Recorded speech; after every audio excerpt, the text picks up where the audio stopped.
नमस्कार दोस्तों, मैं आपका स्टार्टअप गुरु खोलूंगा वो राज जो कर दे आपके स्टार्टअप को शुरू।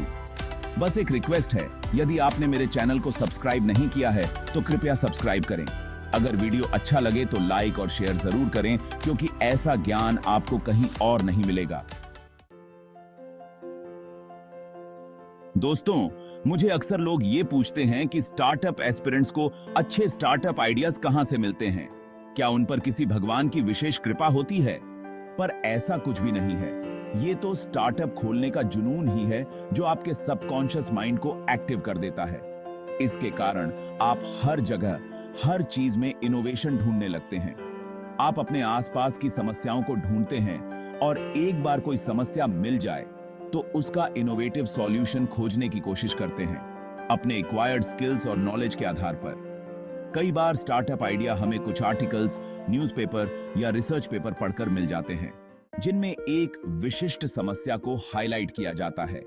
उदाहरण के तौर पर ग्लोबल वार्मिंग एक बड़ा मुद्दा बन गया है, जिससे हमारी धरती का तापमान बढ़ रहा है। इस ग्लोबल वार्मिंग का एक बड़ा कारण फॉसिल फ्यूल्स का जलना है, जिससे कार्बन डाइऑक्साइड उत्पन्न होती है, और कार्बन डाइऑक्साइड एक ग्रीन हाउस गैस है जो तापमान को पकड़ लेती है। यदि हम इस समस्या का कोई समाधान निकालें तो वह एक स्टार्टअप आइडिया हो सकता है, जैसे कि सोलर एनर्जी का उपयोग। इसके लिए किसी ने पहला सोलर प्रोडक्ट बनाया होगा। दोस्तों, हमारे भारतीय समाज में पंडित जी से पूजा कराना हजारों वर्ष पुरानी प्रथा है।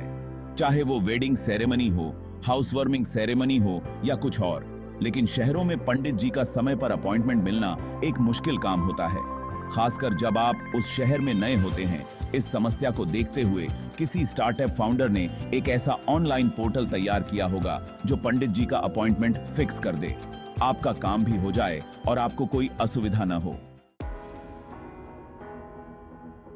एक और उदाहरण लेते हैं, ओयो रूम्स, जिसकी उत्पत्ति 2013 में हुई थी।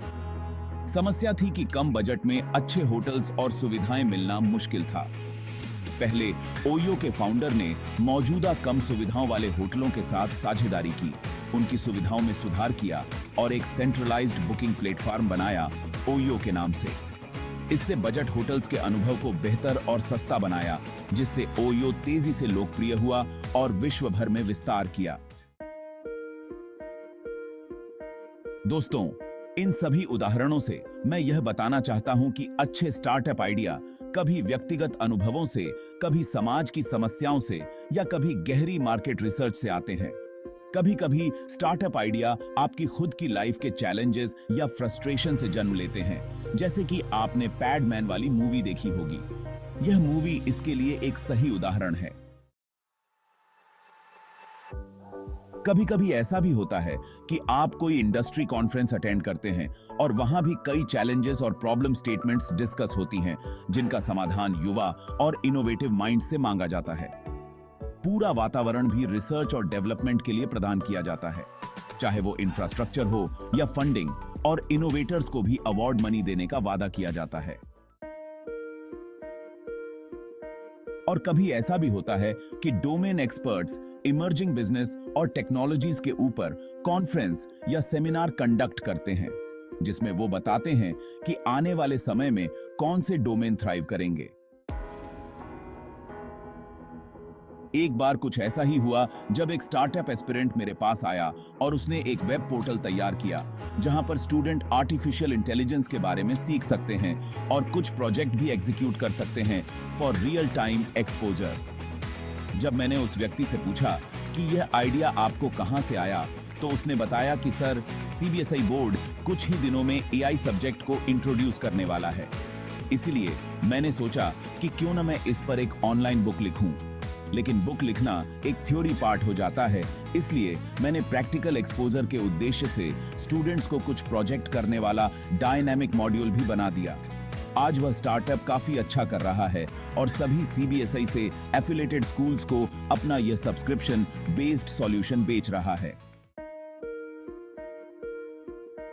कुछ एस्पिरेंट्स स्टार्टअप आइडिया एक कंपनी के फेलियर से लेते हैं।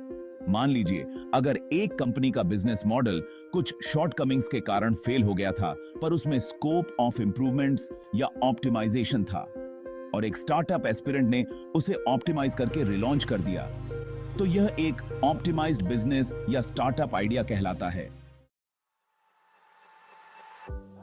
बस आपके पास जुनून है और प्रॉब्लम सॉल्विंग माइंडसेट है तो आइडिया की कमी नहीं। ये आइडिया कहीं से भी आ सकते हैं। आपकी खुद की लाइफ में चैलेंजेस से, समाज या कम्युनिटी में देखी गई समस्याओं से, इंडस्ट्रियल चैलेंजेस से, या किसी की शेयर की गई प्रॉब्लम स्टेटमेंट से, या किसी डोमेन एक्सपर्ट की अटेंड की गई कॉन्फ्रेंस या सेमिनार से।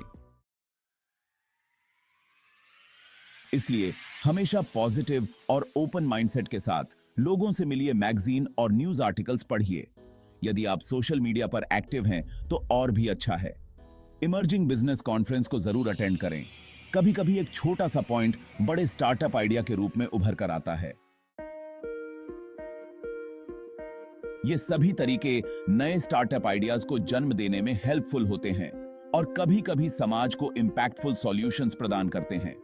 ऐसा भी हो सकता है कि एक साथ कई सारे स्टार्टअप आइडियाज मिल जाएं और आप कंफ्यूज हो जाएं कि कौन सा आइडिया सबसे अच्छा है। एक साथ कई सारे आइडियाज मिलना कोई बुरी बात नहीं है, लेकिन आइडिया वही चलता है जो बड़े मासेस की समस्या को एड्रेस करता है, अफोर्डेबल होता है और इंप्लीमेंट करने में आसान होता है। मैं आने वाले वीडियो में यही बताऊंगा कि आइडिया को कैसे इवैल्यूएट करें, कौन से तरीके हैं जो आपको इस कंफ्यूजन से बाहर निकालेंगे। बस एक रिक्वेस्ट है, किसी भी आइडिया को एग्जीक्यूट करने में जल्दबाजी न करें, क्योंकि सावधानी से लिया गया कदम आपको सफलता की तरफ ले जाएगा, आपके मोटिवेशन को भी हाई रखेगा। आखिर में आपका जुनून और समाज के चैलेंजेस और उनको एक सॉल्यूशन प्रदान करने की चाहत ही आपको एक इंपैक्टफुल आइडिया जरूर देगी। उम्मीद है आपको इंस्पिरेशन मिली होगी आपकी स्टार्टअप जर्नी के लिए। दोस्तों, जल्द वापस आऊंगा एक और स्टार्टअप सीक्रेट के साथ। स्टे ट्यून्ड और बने रहिए अपने स्टार्टअप गुरु के साथ।